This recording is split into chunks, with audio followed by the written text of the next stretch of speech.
Alam mo kung ano yung maganda kapag nasa probinsya ka? Yung parang sobrang layo mo sa problema. Yung manghuni ng ibon, sariwang hangin, na kahit sobrang bigat ng pakiramdam mo, kapag naranasan mo tong mga to, biglang mawawala na lang. Yung magagandang tanawin, tapos yung palaya na ginawa niyong palaruan ng mga kaibigan mo. Sarap talagang mumuhay sa probinsya, no? Yung para talagang napakalayo mo sa problema. Yung parang napakalayo mo sa malupit na sistema ng mundo.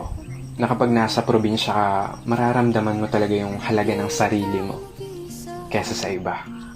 At mapapasabi ka na lang na there's no place like home or like probinsya. At ikaw na nanonood nito ngayon, masaya ako at naparamdam ko sa'yo ang pamumuhay sa isang probinsya.